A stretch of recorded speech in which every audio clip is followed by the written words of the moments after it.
네, 스님, 반갑습니다. 저는 천사방 대표 김애숙이고요. 제가 오늘 그 재미있는 수업을 위한 두 번째 강의인데요. 오늘은 이제 동기 유발을 할 때 사용할 수 있는 그 발문에 대한 꿀팁을 좀 알려드리도록 하겠습니다. 선생님들마다 다르겠지만 요즘 이제 많이 사용하고 그리고 또 쉽게 동기 유발 소재로 사용하는 것 중에 하나가 동영상이잖아요. 그래서 동영상 소재에 뭐 상관없이 우리가 일반적으로 사용할 수 있는 여러 가지 동기 유발 시 사용할 수 있는 발문법을 알려드리려고 해요. 이 발문법은 사실은 동기 유발에서만 사용하는 것은 아니잖아요. 학습 과정 내내 사용할 수가 있어요. 제가 지난 시간에 그 교수학습 지도안 작성법에 대해서 말씀을 드렸어요. 그 수업 흐름은 도입, 전개, 정리 순으로 이루어진다고 했습니다. 근데 이제 도입 단계에서는 이제 기본적으로 우리가 네 가지가 들어가죠. 보통 이제 인사를 시작하고 이제 인사를 시작할 때도 약간 조금 자기만의 인사 멘트를 정하고 들어가는 게 좋아요. 그런 어떤 임팩트 있는 인사를 준비해가지고 매 시간마다 그거를 활용해도 괜찮거든요. 그래서 처음 도입 단계에서 인사를 하고 또 그 전에 하였던 수업, 전시학습에 대해서 상기를 하고 그 다음 이제 세 번째 단계가 동기 유발이거든요. 그 다음에 학습 목표를 제시하는 순으로 도입 단계에서 이루어지고 있습니다. 네. 이제 수업 흐름의 첫 번째 단계인 도입 단계에서 이 동기 유발이 있는 거잖아요. 사실 도입 단계의 가장 중요한 부분이 이 동기 유발이에요. 동기 유발이란 말 자체가 본 수업을 하기 전에 관심을 끌기 위함이잖아요. 그래서 이때 애들의 관심을 끌지 않으면 아, 나는 저거 별 볼 일 없는 수업이네. 이렇게 생각을 할 수가 있어요. 이때 저 재밌겠는데? 하고 동기 유발이 되면 굉장히 중요해요. 그래서 우리가 이런 말이 있잖아요. 글을 읽을 때도 그러니까 첫 번째 줄 글은 두 번째를 읽기 위한 글이래요. 동기를 유발할 수 있는 그런 거야 되거든요. 그래서 동기 유발은 도입 단계에서뿐만 아니라 전 그 과정의 수업 흐름의 세 단계에서 본다고 하면은 이 동기 유발은 굉장히 중요해요. 오늘 즉 무엇을 배울 것인지 안내하기 전에 본 학습에 대한 관심을 가지게 할 수 있는 단계가 동기유발입니다. 동시에 자 우리가 이제 동기유발을 통해서 오늘 무엇을 배울 것인지 안내를 할 수 있습니다. 아까 말씀드렸듯이 동영상을 활용한 동기유발 시 어떻게 발문할 것인지 예를 들어 이제 설명을 하겠습니다. 이것은 아까 말씀드렸듯이 동영상뿐만 아니라 그 신문이나 기타 자료를 가지고도 이제 활용을 할 수 있습니다. 아주 일반적으로 사용할 수 있는 발문법이거든요. 그래서 여러분들이 쉽게 적용할 수가 있습니다. 자, 그럼 동영상 제가 하나를 보고 이야기를 할게요. 제가 지금 이제 보여드리려고 하는 거는 지금 다른 선생님께서 만드신 디지털 성범죄 예방과 관련한 자료이거든요. 물론 이분이 교수학습 과정안을 썼어요. 예, 그래서 제가 지금 뭐 지도 내지는 도움을 좀 드리고 있는데 사실 이따가 제가 지도안도 그대로 보여드리면서 말씀을 드릴게요. 근데 이제 이 선생님이 동영상 골랐거든요. 제가 그래서 그 동영상을 1분 30초 정도 되니까 선생님들도 한번 보시고 어떻게 발문해야 될지 제가 이 영상을 가지고 예를 들어서 설명을 할게요. 그래서 한번 동영상을 먼저 보여드릴게요. 선생님들도 같이 한번 보세요. SNS를 네, 똑같이 통해서 10대들을 보겠습니다. 찾아내 접근한 다음 신체 사진을 받아내고 그걸로 성착취물을 만든 사람들이 붙잡혔습니다. 피해를 입은 학생들이 133명이나 됩니다. 조승현 기자입니다. 처음부터 학생들을 노렸습니다. 아이들이 많이 사용하는 소셜미디어에서 초등학생을 뜻하는 은어 등을 검색했습니다. 범행 대상을 찾았다 싶으면 나이와 취미 등을 물으며 다가갔습니다. 아이들은 쉽게 곁을 내줬습니다. 그러고 나면 몸을 찍어 보내란 식의 요구가 시작됐습니다. 호기심 때문에 이제 그 거부를 못 하고 있다가 나중에는 자기도 모르게 이제 영상물도 찍어서 보내주고 시키는 대로. 이른바 그루밍을 한 건데 때론 협박도 동원했습니다. 가학적인 멘트를 하면서 애들을 이제 점차 이제 정신지배를 의사지배를 하는 거죠. 일단 일진 학생을 가장한다든가. 받아낸 사진과 영상으론 성착취물을 만들었습니다. 지난해 1월부터 최근까지 이런 짓을 해온 10명이 경찰에 붙잡혔습니다. 이들에게 피해를 입은 초중 고교생이 133명, 충격에 극단적 선택이나 자해를 시도한 아이들도 있습니다. 경찰은 붙잡은 피의자 중 70여 명에게서 사진 등을 받아낸 20대 등 2명을 구속하고 성착취물 18,000여 건을 압수했습니다. JTBC 조승현입니다. 네, 지금 선생님들 영상 보셨죠? 제가 이거 이제 발문과 관련해서 말씀드릴게요. 이 영상과 관련해서 발문을 어떻게 할 것인지.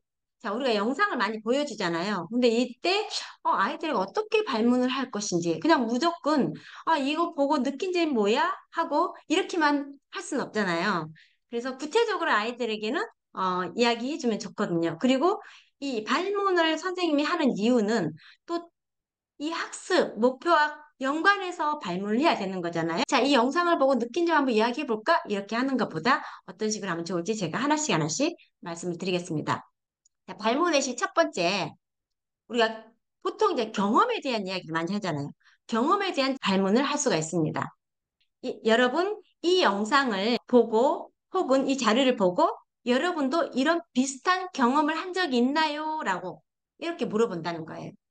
이거 발문할 때 그냥 이거 보고 느낀 점이 뭐야? 이렇게 하는 것보다 경험에 대한 질문을 통해서 동기 유발을 할 수 있다는 거죠. 이런 걸 뭐 본 적이 있나요? 아니면은 뭐 이런 비슷한 경험을 한 적이 있나요? 아니면 어디 이제 장소에 대한 어떤 뭐 수업을 할 때는 여기에 가본 적이 있나요? 뭐 이런 식으로 경험에 대한 질문을 할 수가 있습니다.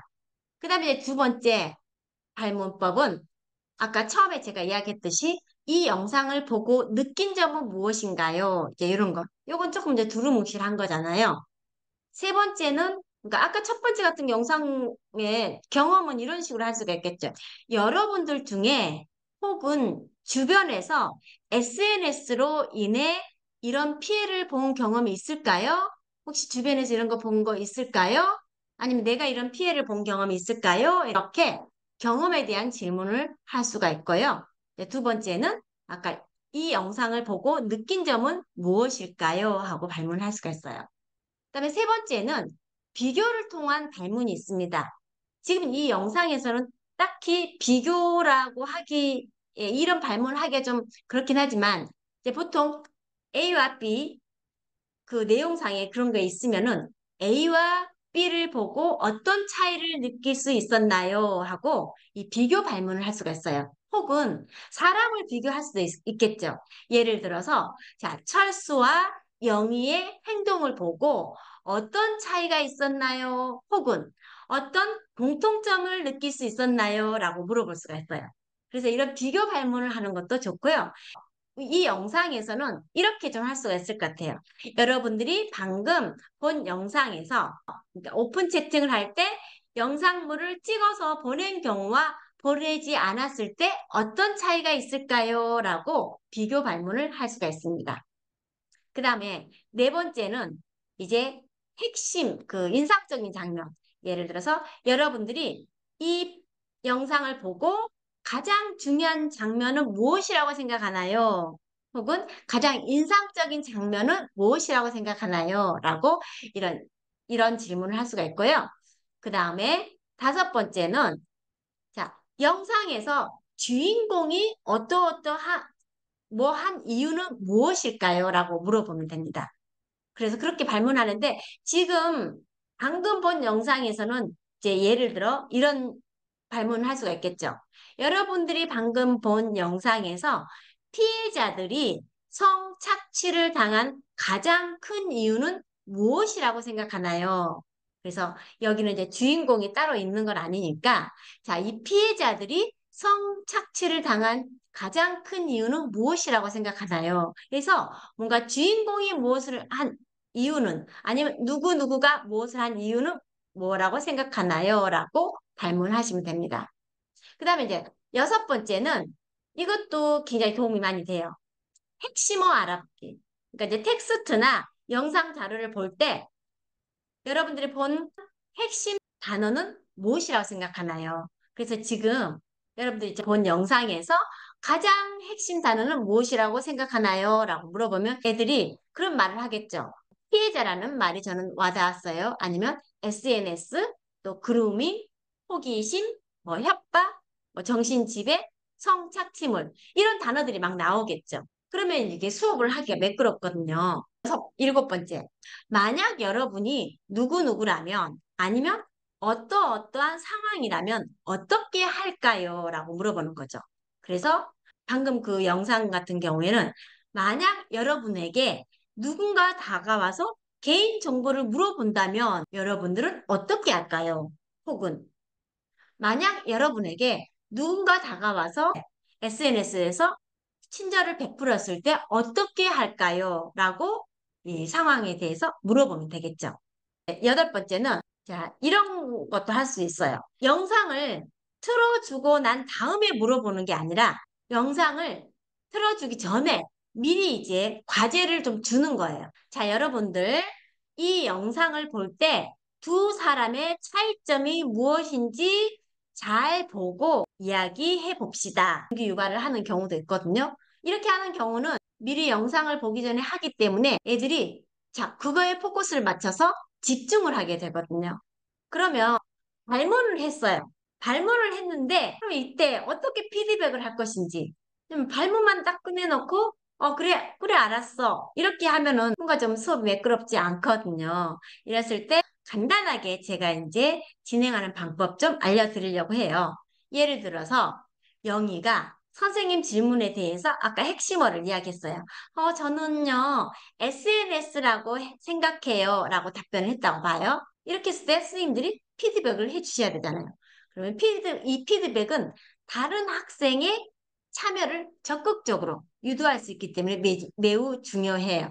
그럼 이제 영희가 답변하고 나면 네, 영희는 핵심어가 SNS라고 발표했습니다.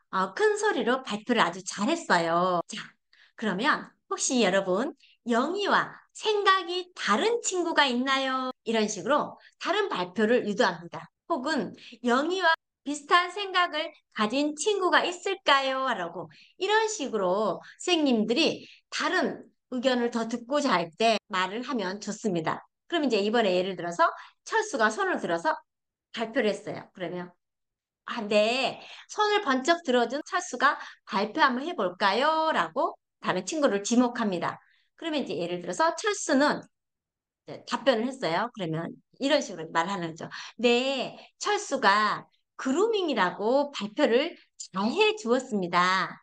영희의 SNS라는 의견에 그루밍이라고 하는 추가 의견을 주었습니다. 이렇게 해서 앞에 단에 이야기한 영희의 그 발표 내용을 다시 한번 언급해 주는 것도 좋아요. 자, 그리고 또 이런 것도 이제 말을 하면 좋아요. 자, 볼까요? 미선이하고 또 다른 철수가 이야기를 했다고 해요. 그러면은, 자, 방금 미선이와 철수가 발표한 내용 중에서 오늘 우리가 배우려는 핵심 단어가 들어 있었어요. 자, 혹시 어떤 단어인지 여러분 알 수 있을까요? 자, 아는 사람 발표해 주실래요? 하고 이렇게 하는 것은요, 굉장히 좋아요. 왜냐하면 이거는 다음 학습 목표를 안내하는데 자연스럽게 할 수가 있거든요. 자, 그럼 어떻게 하냐면 방금 우리 친구가 이야기한 것들 중에서 자, 핵심 단어가 있었는데요. 네, 오늘 그거를 할 거예요 하면서 제가 지금 학습 목표? 이게 잘 된 건 아닌데 한번 예를 들어서 한번 보여드릴게요, 선생님. 공유 한번 할게요. 제가 화면 공유할 거는 교수학습 지도안이거든요. 선생님 이거 글씨 잘 보이나요? 제가 좀 키워볼게요. 이게 지금 어떤 선생님께서 디지털 성범죄 예방과 관련한 단어 내서 지금 오픈 채팅의 의미와 특징에 대해 설명할 수 있다라고 학습 목표를 정했고 두 번째 오픈 채팅 시 발생하는 문제점과 주의할 점을 설명할 수 있다라고 했어요. 그리고 온라인 그루밍의 개념과 단계를 설명할 수 있다 했어요. 그래서 지금 아까 여러분들이 보셨던 동영상은 지금 목표를 달성하기 위해서 동기유발로 제시한 거예요. 그래서 지금 이 선생님께서 어떻게 하시냐면 문제 제시, 이제 여기가 지금 도입 단계거든요. 도입 단계에서 동기유발로 방금 여러분들이 보셨던 이 영상을 보여드린 거예요. 근데 지금 이 선생님께서는 여기에 5분을 할애해 놓고 이 상황 제시문을 도입 단계에다 넣어놓으셨어요. 그래서 제가 이거 아니라고 이제 말씀드렸고, 이 선생님은 어떤 수업을 진행하기, 전개하는 거거든요. 전개하기 위해서 이 상황문을 세개를 제시한 거예요. 이 상황문을 이렇게 세개를 제시했는데 이거를 전개에다 넣지 않고 이렇게 문제 제시에다 넣더라고요. 넣었어요. 아마도 이게 이제 간단한 걸로 생각하셨던 것 같은데 그게 아니고 지금 이 선생님은 자, 오픈 채팅과 온라인 그루밍에 대한 학습 주제를 이런 학습 목표를 가지고 하기 위해서 토론을 하려고 한 거였어요. 그래서 지금 학습 지도안 밑에 보면은 선생님들 제가 한번 보여드릴게요. 자, 문제 해결하기 위한 학습 활동, 활동 1, 활동 1에 지금 이걸 넣는 거예요. 상황 제시를. 자, 오픈 채팅에 대한 상황 제시를 이렇게 했고, 그다음에 상황 2, 학습 활동 두 번째로 또 이렇게 했고, 학습 활동 세 번째에 이렇게 했어요. 그런데 이 선생님이 지금 교수학습 지도안은 이렇게 짜신 건데, 이건 좀 잘못됐다는 거 선생님한테 말씀드리고 할게요. 자, 보면은, 자, 지금 아까 제가 말씀드렸잖아요. 자, 여러분들이 방금 아까 미소녀 철수가 발표한 내용 중에서 우리가 이제 배우려고 하는 그 핵심 단어가 들어있는데 여러분들 중에 이 핵심 단어가 무엇인지 알 수 있을까요? 하면서 자연스럽게 학습 목표를 안내하는 거예요. 그래서 아, 그래요. 여러분들이 지금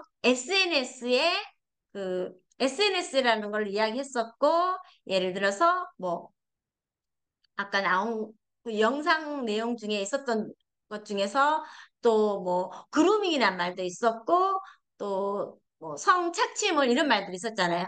그러면서 자연스럽게 그래 내가 이런 것들을 보니 오픈 채팅에서 그러니까 채팅을 하면서 나온 건데 오픈 채팅의 의미와 특징을 여러분들에게 오늘 함께 할 거예요. 그래서 이런 문제점이라든지 주의할 점을 그래서 할 거예요 하면서 이렇게 바로 학습 안내하고 연결해서 이야기를 할 수가 있어요.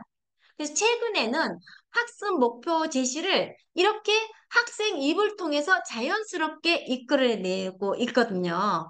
옛날처럼 막 이렇게 읽어가면서 하는 게 아니라 아이들 입을 통해서 그래 너가 지금 방금 말한 대로 이런 성착취물 이런 문제점에 대해서 아니면 개인정보 이런 말이 나왔으면 개인정보 이런 거를 함부로 해주면 안 되기 때문에 이런 주의점에 대해서 오늘 공부할 거야 라고 하는 거예요. 그래서 우리가 수업을 할 때 항상 선생님들이 염두에 두어야 할 것이 뭐냐면은 바로 학습 목표예요.